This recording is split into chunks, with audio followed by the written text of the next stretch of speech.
first off, we had 4. There was 3x3 Super Tuber. There was BF Robber, Crokermeyer, and myself. And I'll go slowest to fastest and say what I can over them. So I was the slowest. So that's how you know this wasn't rigged.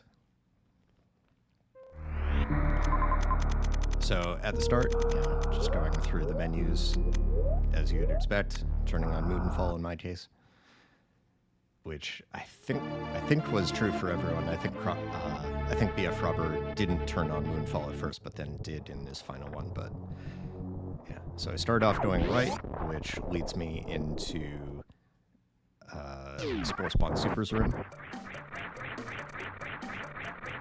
Moonfall here, pick them up during a turnaround, get to the door as fast as possible. Jump over that cat so it doesn't hit you.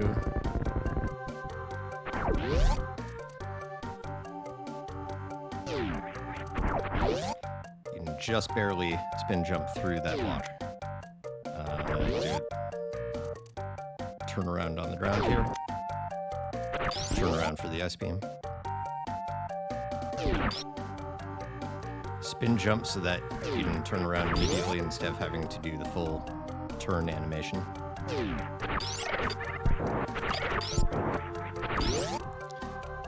That room is awkward because there's small gaps there. Picking up another super missile. Now I have 3.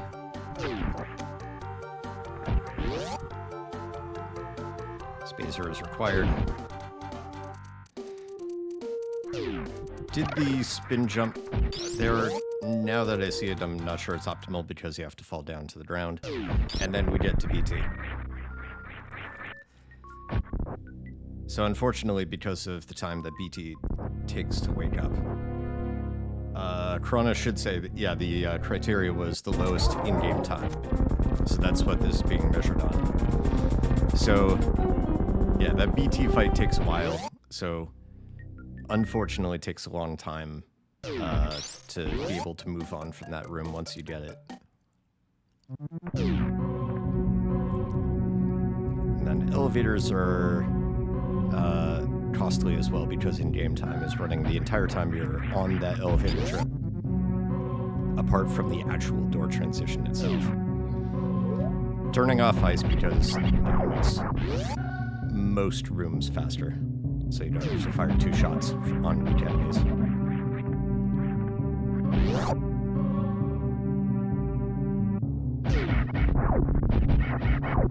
Have to kill all the enemies in this room in order to unlock the doors. That first one was awkward because I was moonwalking backwards. Going through this room, I did actually check the different rooms for this one. Get another BT fight, which, again, very costly.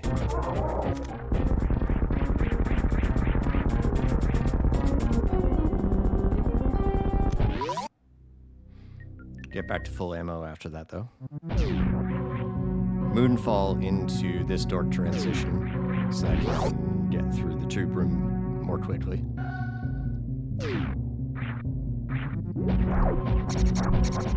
Don't actually kill the crab, but just felt like firing into it.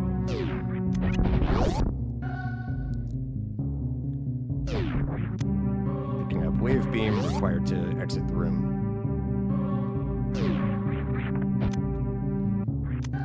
Basically doing the standard 100% strat there, but not sure all that ammo ended up being required. Speed booster also required before you can leave the room. Building up a short charge for the next few rooms here. Even though these rooms are underwater, you can still build up a charge and then use it to make a shine spark. It's a lot faster than any other option getting through that room, even with the crash animation taking 70 frames.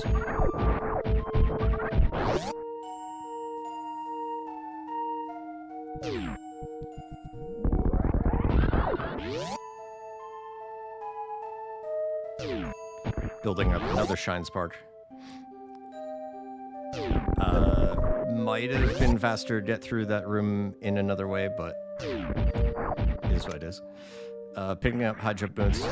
I visually tried to copy one of Snick's tasks. I think it was any percent. But again, I didn't pick up. Set up a boomerang so that you could get out of that room faster.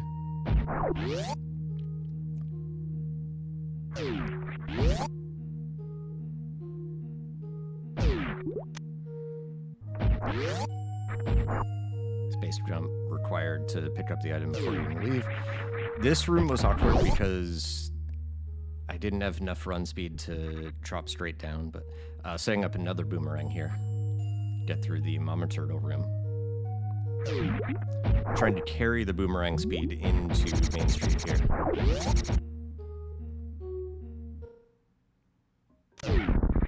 And then this room again, held back a little bit of run speed so that this would work, so I could super the door and then space jump through. Grapple this door, and that's the end of the run. So that was room 50, and then we have the explosion sequence here.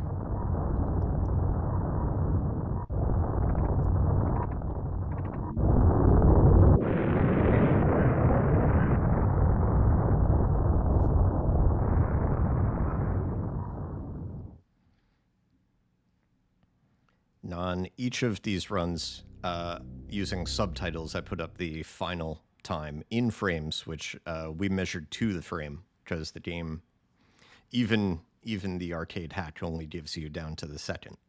So used the memory locations to find out to the frame, and also gave the read-record count in this case. So we have 3,825. For reference, Snick's 100% TAS had 700,000 re-records, but you know, that is a very different thing. All right, third place, we have BF Rubber.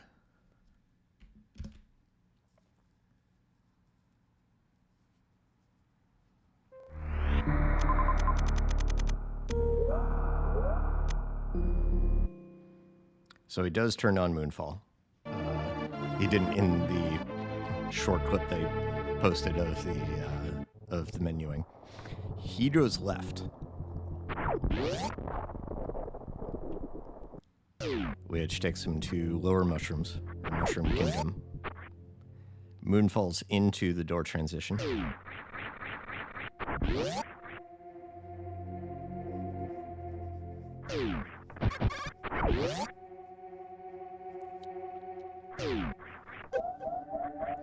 Intentionally taking a hit, I assume this is to manipulate what rooms you get. So, but taking this energy refill and leaving the room so that you get the energy refill one frame before the door transition. Damage boosts, I assume that also manipulates the energy for the sake of room decisions. Or room logic.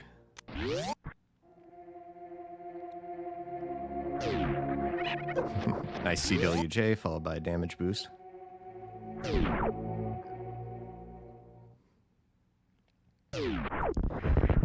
And knowing from the Discord chat that, you know, we knew that BF Rubber was going to use the grapple BT skip, but still has to wait for that intro sequence. So he uses grapple to clip through the door. So yes, doesn't have to go through the fight, even if that can be short depending on your weapons. And then the death sequence.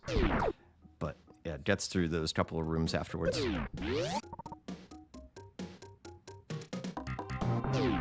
I assume that was for the run speed into Main Street, backing up into that farming room. Couple more damage boosts there. Again, I assume manipulating health.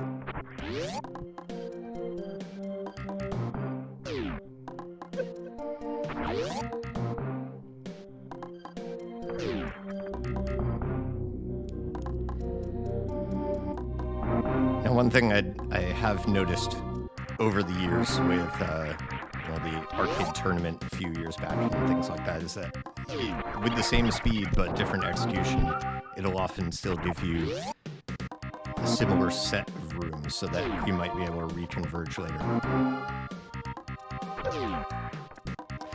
That's interesting that didn't actually give a hit, like, gave the hit noise, but didn't actually go down from 89 health. That's interesting. I wonder why.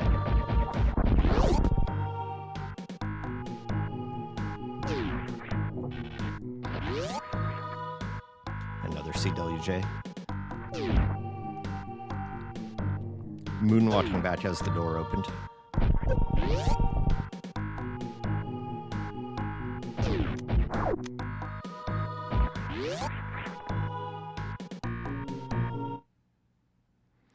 And a second BT fight. Interesting that it has the like metal coating on it, which I didn't for my second BT. I assume because I actually fought it and killed it.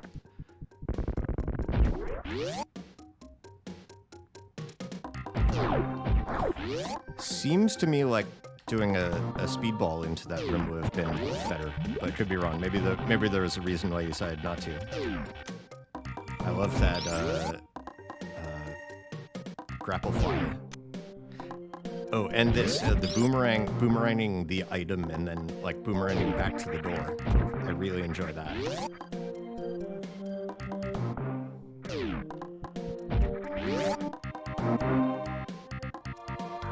Wall jump checking the door as you space jump through it. Picking up health, I assume room manipulation. Building up run speed for the space jump through that room. Used that first pancake as a platform.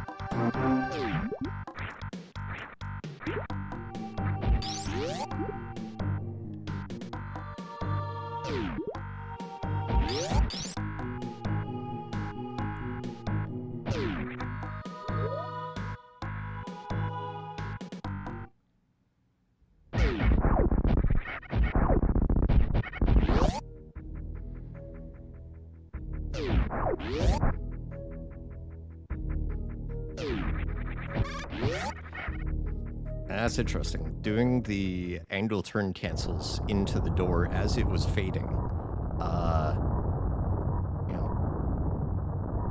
I assume IGT doesn't actually end until you hit the transition blocks. I didn't double check that, but it was interesting that it started fading out before you actually hit them. I didn't realize that would be the case. All right, so compared with my run, which was a 2:38, BF Rubber saved about 9 seconds, almost exactly, because I think I was like 2:38:58 or something like that. Anyway, so well done, BF Rubber, on saving all that time. Being able to pick up grapple early and being able to clip through those BT doors probably is a good chunk of that.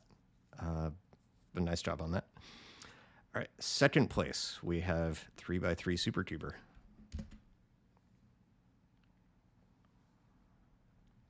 And I will say, Supercuber, on the boomerangs, the only rooms that I did into were suitless underwater, so that might have an influence. So the conditions might be more situational for how you can do it into rooms with just normal air. All right. Damage boost into the Moonfall there. So compared with mine, this is the same route and the same rooms so far.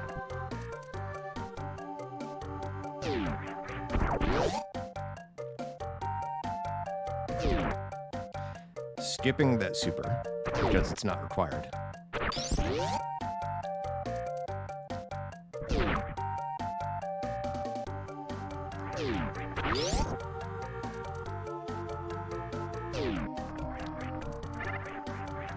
Also getting CWJ. I wonder if that was also skipping that super. I wonder in that map flyway if it might have been faster to like go for the second gap instead of going for the first one and then walking the second one. But anyway. This is 3x3 Super Tuber Stachio.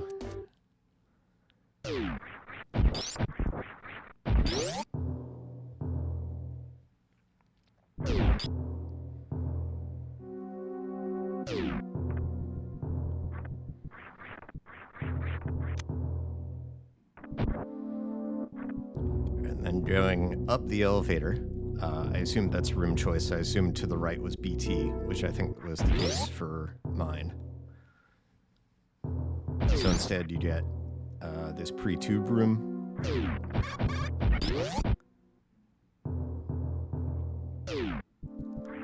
And then going left in attic.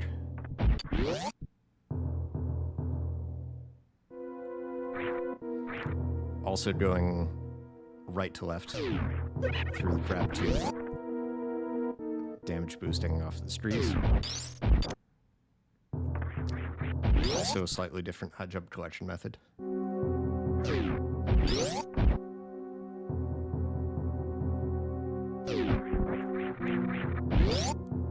Moonfall to the left door.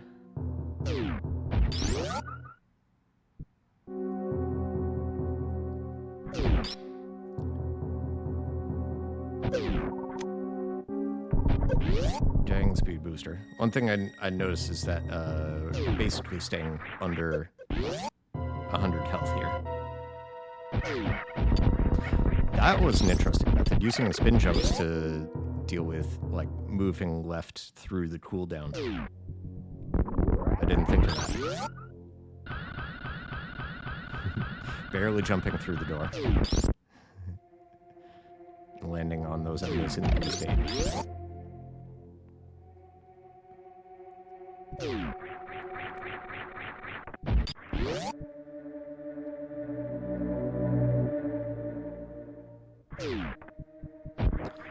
Skipping the power bombs. Again, not required to leave the room, so the game isn't going to give you any rooms where they would be required then if you don't have them.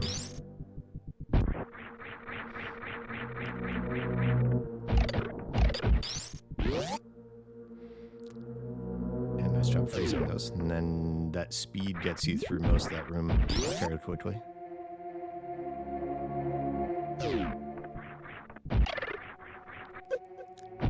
Basically, same method of getting through that room this time around. Doing the quick drop into the moonfall.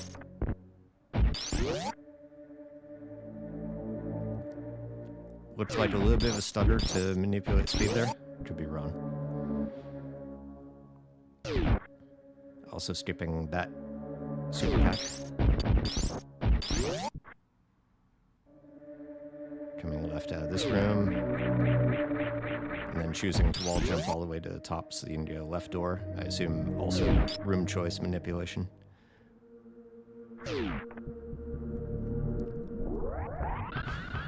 Doing the spring ball-less blue bomber, or whatever it's called. Then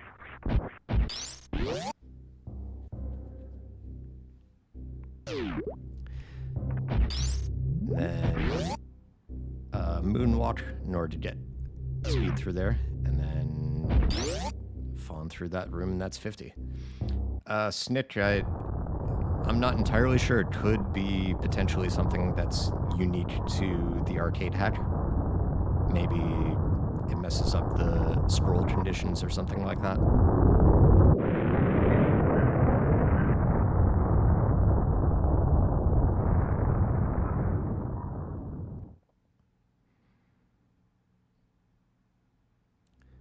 All right, and BF Robber had a 229, Super Tuber has a 222 and 26 frames. And I had like 3,800 re-records. I think BF Robber had like 7,500, and then Super Tuber had 6,490 re-records. And then in first place, we have Krokemeyer.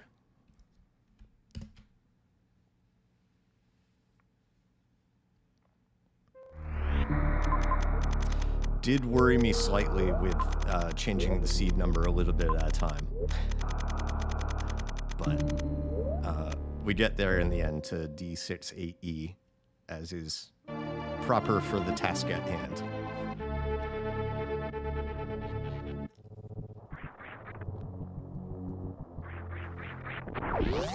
Getting the CWJ right away before you leave the first room. Costs a little bit of time, so that's just swag.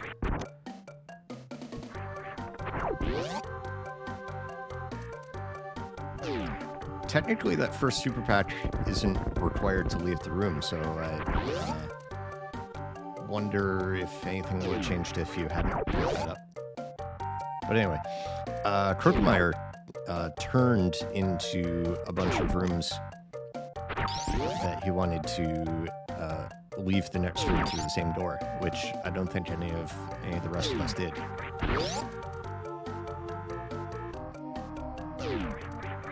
And another different method of getting through the map flyway, doing the CWJ right away.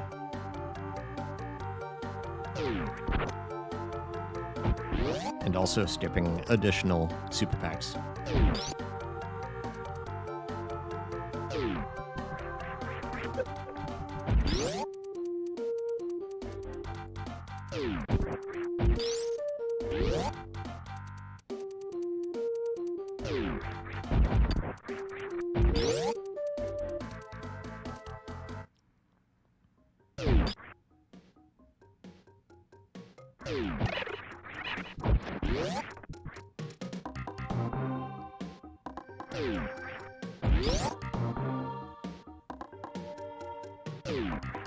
I think Krokemeyer just put a lot of time and effort into figuring out the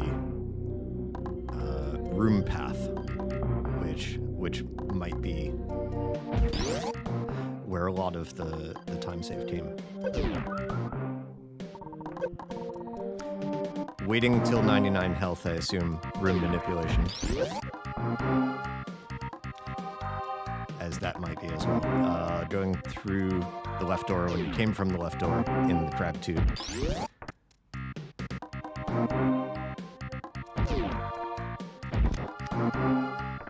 I assume that is because of the corner boost that you would get when unmorphing.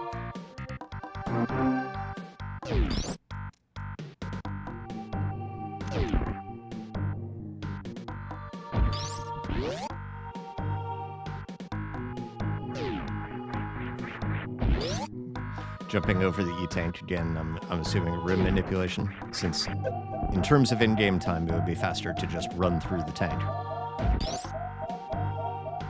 Just talking about that room in isolation. CWJ off the stone head.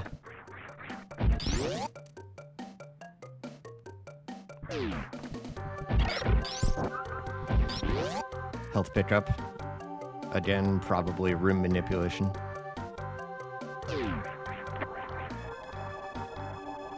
I wonder if it would have been faster to pause there, but maybe it didn't make a difference.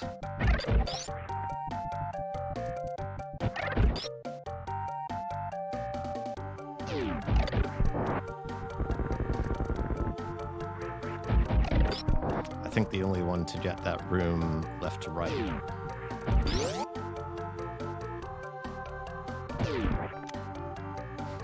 Picking up the secret. Not sure why. 2 CWJs and spiky room of death.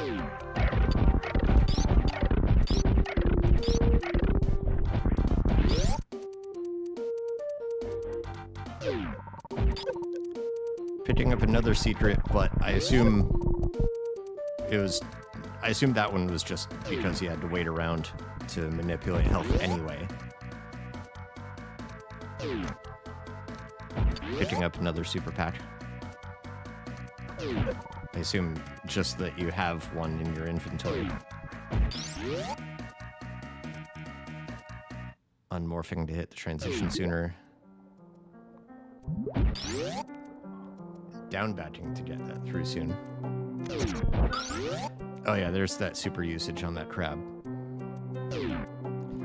And then even with the glitched water physics state getting through that final room with a Kato mock ball into the bug, which the water physics state might have actually helped because that bug would have been decently high off the ground. So without the water physics, it might have been unfeasible to get Kato mock ball. And the final time is 2:18, which I think that was 3 seconds ahead of Super Tuber. So that is all 4. And just as an extra bonus, I encoded all 4 of these TASs so that it would only show the frames that IGT counted. And then I stitched all 4 videos together into one. This is going to be hectic. So you will have 4 sets of music, 4 sets of gameplay noises all going at once. But here you go.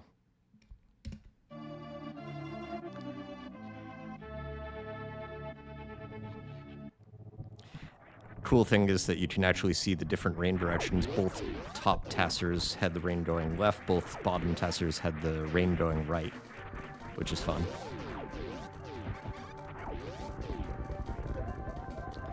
And with BF Rubber going the left route at first has a very different set of rooms at first.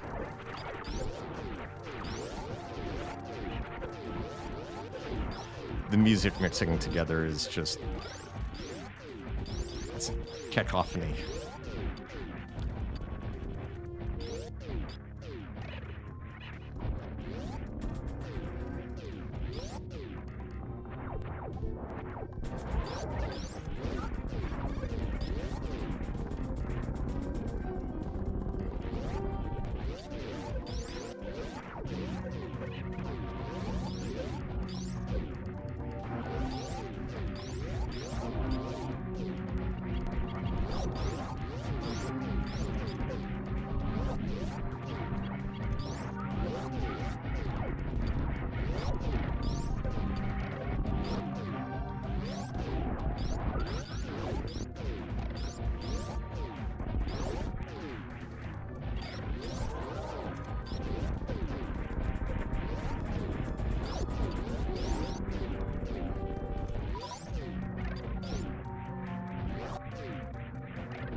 All right, everybody.